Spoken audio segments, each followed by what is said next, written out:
Agradecemos pela sua participação, candidato, mas decidimos não dar continuidade com você neste processo. Boa sorte.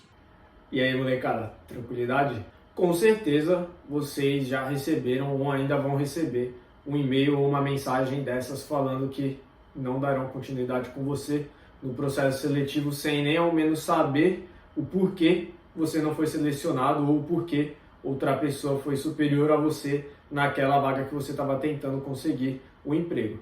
Para que isso aconteça o mínimo de vezes possível, eu vou te explicar como responder duas perguntas que são padrão em praticamente qualquer processo seletivo. Qual o seu ponto forte e qual o seu ponto fraco. Ao entender como responder essas duas perguntas, você vai conseguir agregar mais valor e vai aumentar as suas chances de conseguir uma vaga de emprego cada vez mais rápido.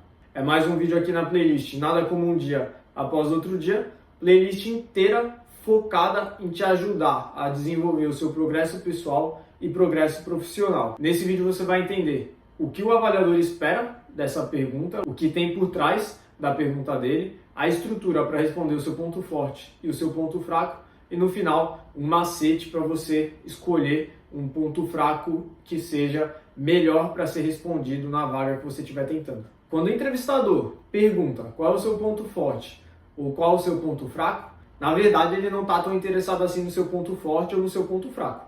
Quando ele pergunta o seu ponto forte, ele quer saber quais das suas habilidades vão ser úteis na nossa vaga, vão ser úteis na nossa empresa no dia a dia. E quando ele pergunta o seu ponto fraco, ele quer saber qual das suas não habilidades, qual das suas competências que são piores desenvolvidas poderiam atrapalhar o seu dia a dia aqui na empresa. Então, quando você for para a entrevista, cada entrevista vai ser uma entrevista. Analisa a vaga e pensa sobre você. Quais das minhas habilidades são muito úteis para essa vaga?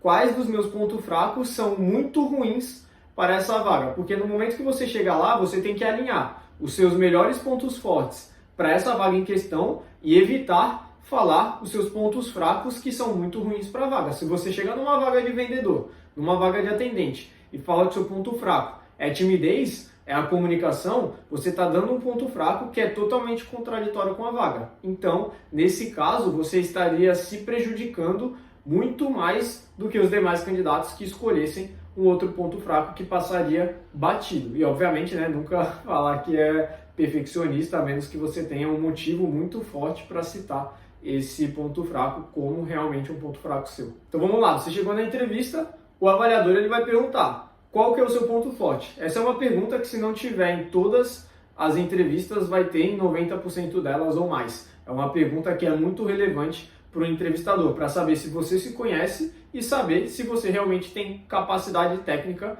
para ajudar a gerar resultado na vaga que você está tentando. Então, quando o avaliador te perguntar o seu ponto forte, você tem que responder qual é o seu ponto forte que você acredita ter e dar uma situação, um motivo ao qual esse ponto forte de fato te ajudou. Eu vou utilizar a habilidade de comunicação tanto como um ponto forte quanto um ponto fraco, só a fim de exemplo. Então você chega na vaga, te perguntam qual é o seu ponto forte. Você vai falar: meu ponto forte é a comunicação. Por quê? Porque aí você explica uma situação ao qual a comunicação te ajudou. Então, eu acredito que a comunicação é o meu ponto forte porque teve um momento na faculdade ao qual eu tinha que apresentar um trabalho e tinha muita gente assistindo.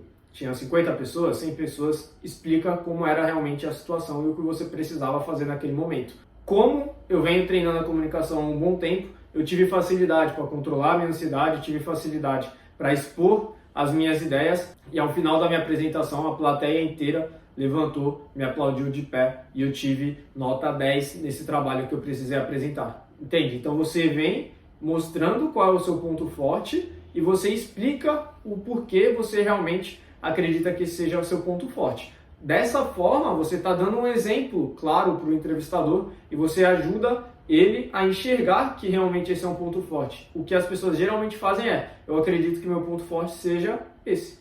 E acabou. Para o entrevistador, isso fica muito raso. E aí, quando você tem outras pessoas competindo pela mesma vaga, a partir do momento que você dá uma resposta mais completa e você consegue exemplificar, fica muito mais forte para o entrevistador entender que você está mais alinhado com o que ele procura, mesmo que esse ponto forte em específico não seja melhor que os demais. Mas como você dê um exemplo claro, isso facilita para o entrevistador te escolher, passar mais confiança. E a mesma coisa no momento que você for responder sobre o ponto fraco. Mas o ponto fraco, você tem que trazer um quê extra. Então você vai falar qual é o seu ponto fraco, você vai citar uma situação ao qual realmente aconteceu desse ponto fraco ter te prejudicado, e a partir daí o que você começou a fazer para melhorar esse ponto fraco. Que aí dessa forma, por mais que seja um ponto fraco, você demonstra para o avaliador, você demonstra para o entrevistador de que você está procurando evoluir essa habilidade. E aí o ponto fraco que poderia te prejudicar, porque realmente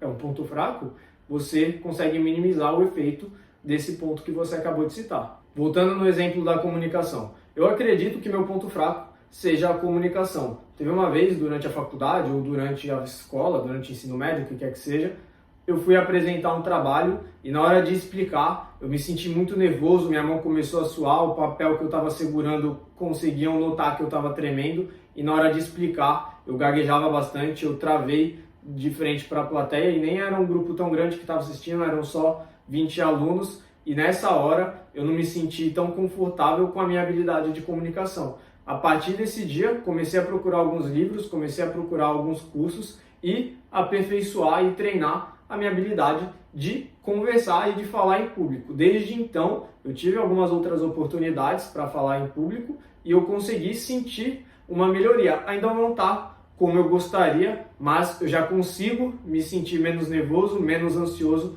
quando eu vou falar com alguém. E eu espero que daqui uns 3, 6 meses eu me sinta cada vez mais confortável ao falar em público com os treinos que eu venho fazendo. Então, quando você coloca dentro dessa estrutura, você deixa claro para o avaliador que é um ponto fraco seu. E você demonstra com uma situação, com um exemplo real do porquê esse é um ponto fraco seu e porquê isso te incomoda. E a partir daí o que você procurou fazer para melhorá-lo. Por quê? Porque não adianta você ter um ponto fraco e você enxergar como ponto fraco se você não estiver fazendo nada para melhorar. O avaliador tem muito interesse em saber se a pessoa que ele está contratando é uma pessoa que identifica, se conhece, né? Identifica seus pontos de melhoria, procura desenvolvê-lo e realmente coloca isso como algo importante na rotina. Por quê? Porque no dia a dia vão surgindo outros pontos fracos, vão surgindo outras demandas, vão surgindo outras habilidades que você precisa desenvolver e o avaliador quer saber se você é uma pessoa que vai estar em constante evolução, em constante preparo. Dessa forma, você passa essa confiança para ele e a partir do momento que outros candidatos que vão estar lá, que não têm esse conhecimento, você vai conseguir se destacar em relação aos demais. E mesmo que você venha receber a mensagem, o e-mail de que você não foi selecionado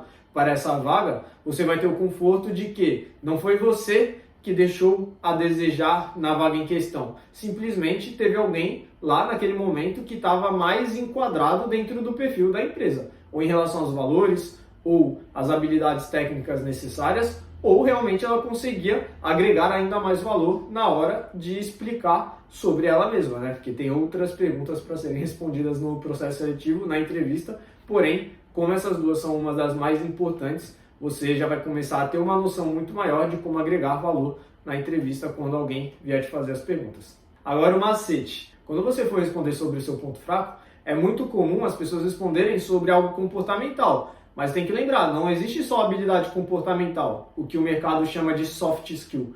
Existe também a habilidade técnica, o que o mercado chama de hard skill. Quando você só escolhe a habilidade comportamental, fica mais difícil para algumas vagas de você agregar valor. Porém, se você escolher uma habilidade técnica, é mais fácil de você conseguir burlar o entrevistador, de você conseguir mostrar para ele mais valor e você se prejudicar menos naquela vaga. Então, quando você for responder sobre o seu ponto fraco, pense na vaga em questão, ao invés de responder uma habilidade comportamental, falta de comprometimento, falta de organização, ansiedade, isso são habilidades comportamentais. Cite uma habilidade técnica, por exemplo, o Excel é uma habilidade técnica, Word é uma habilidade técnica, vendas é uma habilidade técnica. Então, veja para essa área uma habilidade técnica que você não tem, mas que não vá te prejudicar e que em algum momento seja importante você melhorá-la para agregar mais valor na vaga. Dessa forma, quando você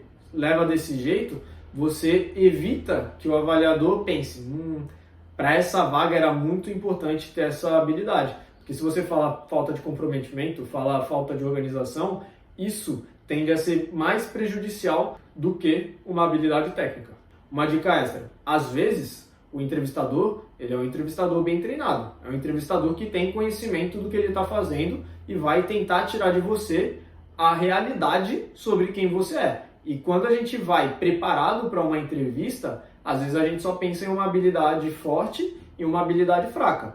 Porém, se for um entrevistador que quer realmente te pegar no pulo, entender realmente se você é bom ou não, ele pode solicitar que você fale outra habilidade forte, outro ponto forte ou outro ponto fraco. Então, sempre que você for para a vaga, analise qual vai ser a função, pense em 3 pontos fortes que você poderia citar e pense em 3 pontos fracos que você poderia citar. Pensa, em ordem de prioridade. Se perguntar só um, você responde esse primeiro. Mas se o avaliador falar, poderia citar outro ponto forte ou outro ponto fraco, você já sabe qual é o segundo. E se citar de novo, perguntar para citar de novo, você cita o terceiro. Nunca aconteceu de me perguntarem 3 vezes, mas já aconteceu de eu falar um ponto fraco e perguntarem, você poderia citar outro? Qual outro ponto fraco seu? E eu ter que citar um segundo ponto fraco. Então vá sempre preparado para você não ser pego de surpresa, porque nessa hora que você é pego de surpresa e precisa pensar de forma automática, de forma rápida, você vai acabar soltando um ponto fraco que vai prejudicar o seu processo e vai perder a vaga. E mesmo que você aplique isso tudo e não consiga passar na primeira entrevista, lembre-se, aconteça o que aconteça, nada como um dia após o outro dia.